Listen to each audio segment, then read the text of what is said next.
Verti's Verbis podcast disclaimer: the information presented in this podcast is for entertainment, informational, and educational purposes only. It is not intended as legal, professional, or financial advice and should not be construed as such. Content and topics shown or discussed may not be accurate nor up-to-date information. Laws and regulations change frequently and vary by location, jurisdiction, and by nation. You should consult with a qualified legal or financial professional for advice specific to your situation. Listening to this podcast does not create an attorney-client relationship. The views expressed by the host and guests are their own and do not reflect the views of the podcast as a whole. The host is not responsible for any errors or omissions in the information provided or for any actions taken based on the content of this podcast. We are not liable for any losses, damages, or consequences arising from the use of this information. By listening to this podcast, you agree to hold the host and any guests harmless from any decisions you make, or from any losses, damages, or other claims arising from the use of this information. All right, welcome back. Today I'm going to talk a little bit about my plans with MSTY. As some of you have probably heard, MSTY is an ETF investment vehicle where at a high level, they don't actually buy or sell, or in other words, trade MSTR stocks directly. It's synthetic, meaning they go through a third party and they basically, from what ChatGPT tells me, they basically have some kind of contract with the third party where they will pay the third party to do the stock buying and or trading for them. And in return, they are given the corresponding gains, so to speak. Again, at a high level, the understanding is that MSTY is doing options type trading, but they're potentially using treasury bonds and some other financial instruments to simulate that distanced approach with regards to MSTR. And let me start by saying, as usual, none of this is financial advice. I should say this never any of this is financial advice. Never, ever. But with that said, why is MSTY interesting? You know, some people call it MSTY. And it's been around since February of 2023. From my past experience, I dabbled into a little bit, when I say a little bit, I mean literally like six shares of MSTY back in, I believe it was around May of 2024. Sorry. And I was just curious. It was interesting to see what it could potentially do. I wanted to see how consistent their dividends payout was. And honestly, since owning it from May till now, it's now January, it has been paying out dividends. There was also an extra dividend payment in December. But of course, as they say, past performance doesn't predict future performance, right? So you got to take it with a grain of salt. It's also obvious because of the fact that MSTY isn't actually buying or selling MSTR stock or shares directly. When you buy MSTY, you're literally buying it as a tool, right? You're basically asking them to do options trading, synthetic options trading, on your behalf, and then in return they will charge you some type of management fee. So that's basically it. You're not really owning anything. So I think if we were to really get to the short of it, outright, I would say owning MSTR from a stock perspective would make a whole lot more sense, especially if you're going for the long haul, and it's potentially a 10 plus year hold for MSTR. Hands down, I believe MSTR will outperform. And I think from an MSTY perspective, it isn't really meant to be a high performing stock. It is something that is going to try to provide dividend payments on a monthly basis, and that is the whole point of it. Those dividends come from that company doing, the corresponding options trading. So if they don't do well, or potentially if MSTR's stock price shoots up, the MSTY stock price won't exactly, or the dividends may not exactly capture that sudden spike upwards with regards to MSTR's stock value, right? So you basically have a capped ceiling as to how much potentially you could make back in dividends. From what I can see, if we were to look at the price of MSTY, which is shown on the screen right now, you can see that, you know, since its inception on February 22nd of 2024, it's pretty much floated in and around the $30 price range, right? With highs of 40 something in early days of its inception, and then it dropped back down to around 30, then dropped below down to 20s in September, and then of course rallied back up alongside when MSTR started to rise in price. But again, it's kind of come back down to the $30 range, right? So that's what we've seen historically, at least. And up near the top, it indicates that over the past year, it's gone up about 40 to 41%, sure. But holistically speaking, if I look at this, I'm just seeing a stock price of about $30, right? Will that change? Who knows? We're going to have to wait and see in the upcoming 12 months to see whether or not the rallying of Bitcoin and correspondingly MSTR stock price, will that cause MSTY to follow it to some degree?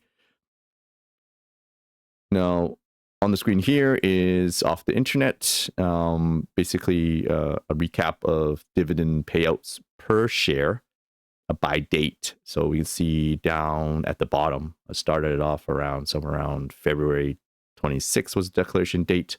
The actual ex-dividend date, I believe that's when they actually paid out, or right after they paid out, is about $4.12 for that month, right? And then it fluctuates from anywhere from 4 to 2 to 1, back up to 4, down to 2.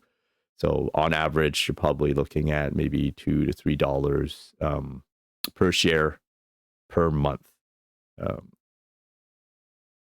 This chart from the same website that I took it from, it's basically showing that visually, right? So again, you can see it floating around.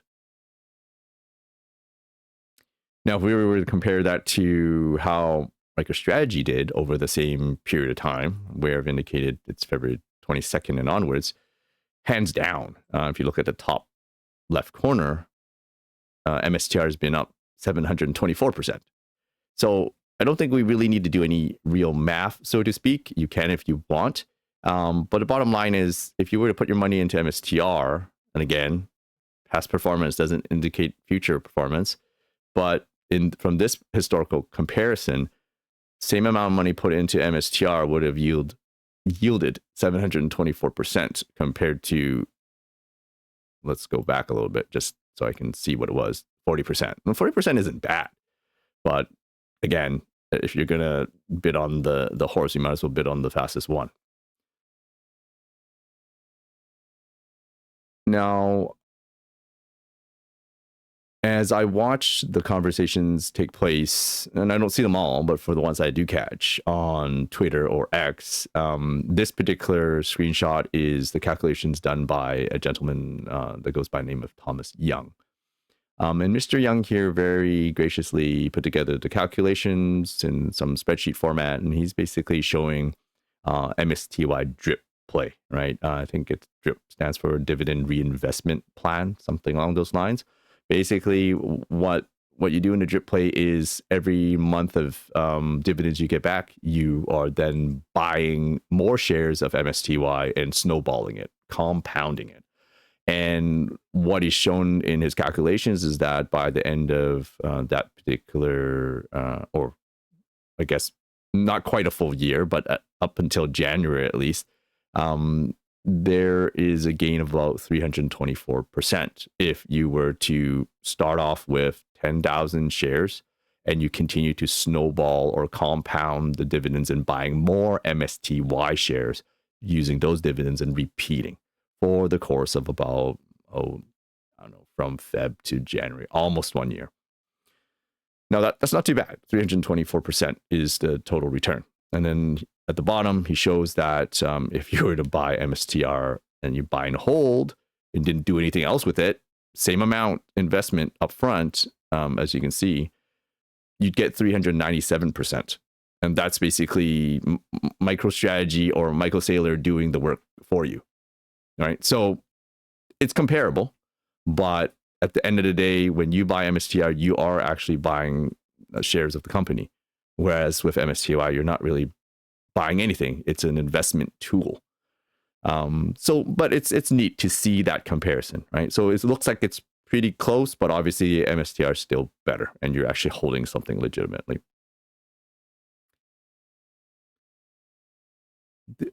Another gentleman, I think it goes by the name of Pat V, put out a screenshot of a spreadsheet where, and again, this is one of the key questions that a lot of folks have is how do I, not a lot, but at least for the folks that I'm reading up on, they're always wondering, as myself, how do you get more MSTR shares, right? I mean, that at the end of the day, if MSTR is the fastest horse in the race, you're going to want to buy more MSTR shares. Now, again, caveat, when I'm talking about for myself, for my own portfolio, my investments are in tax sheltered accounts, right?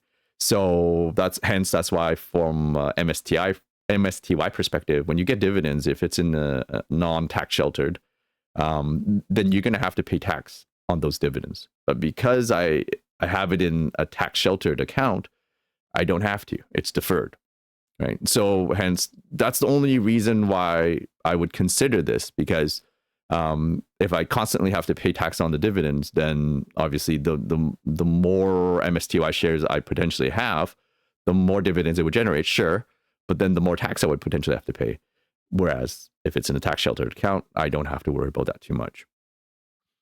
And conversely, if I didn't have that option, I would just straight up buy MSTR and hold it, or just buy more MSTR through a DCA strategy, right? Daily cost averaging. That would probably make more sense for me. Now, looking at this from Pat V's screenshot from X, you can see that basically took the same concept. If he started with 10,000 shares, and then he would take the dividends and buy that, use that to buy MSTR shares. How many MSTR shares would he have achieved by the end of the same approximate 1 year period? And of course, he's starting with like 10,000 shares. Not all of us can afford 10,000 shares up front. That's quite an amount, right? Like it shows here, it's like $41,000. So for folks that are wondering, what if it was less? What if it was like 100 shares? Well, all you have to do is remove the last two zeros in each column. So if it was 100 MSTY shares, it would be about $41, right, per month. And it would be about 2.44 MSTR shares, approximately. So correspondingly, you can kind of look at it that way to kind of simplify things a little bit. But even with that said, with this particular strategy, it still amounts to a decent gain in the sense that you do get something back, right? So again, if we were to potentially, move the decimal place by 2, if you're starting with a way smaller amount and doing the same buying MSTR fractional shares at that point, you probably get back, a little bit less than 154%. I'm not doing the math on the fly, so can't exactly say what it is, but it will be less, but comparable, right? So at the end of the day, same story is if you were to just buy MSTR straight up and held it for the same amount over the same period of time, MSTR will potentially be the better winner. The one key thing that I'm personally thinking about is in my tax sheltered accounts, the amount of extra income that I have on a monthly basis can be limited, right? I do have a fiat mining job, and that only pays me so much. So after all of my expenses and what other things I have to save for, there's only a small amount left to be able to park it into potential investments.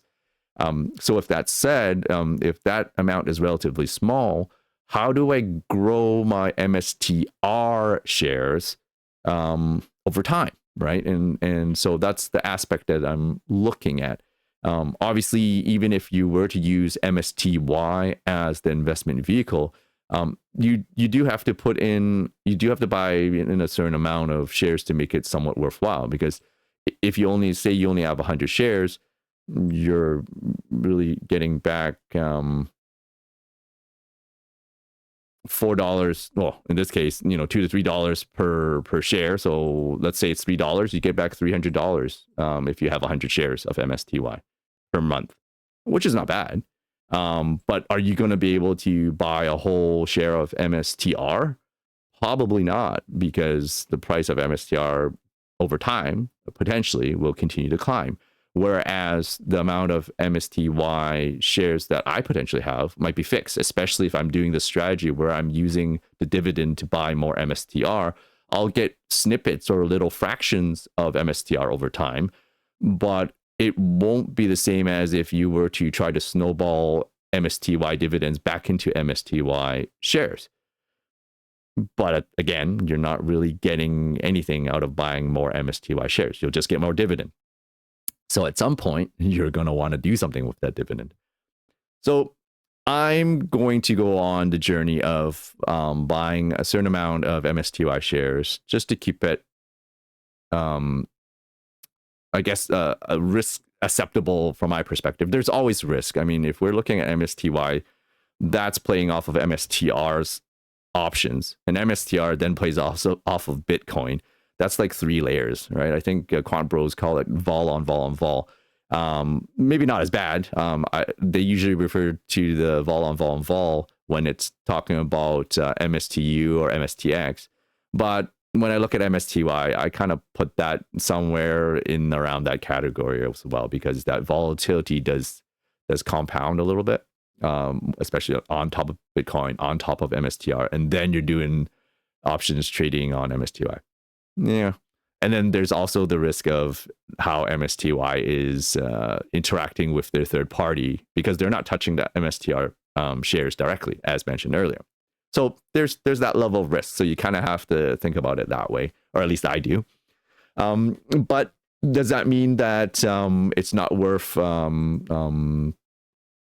trying out? I think it might be worth trying out a little bit, especially in my particular situation where, again, I don't have any extra income, but I do want to grow my MSTR shares. As small as it may be, it will be fractional.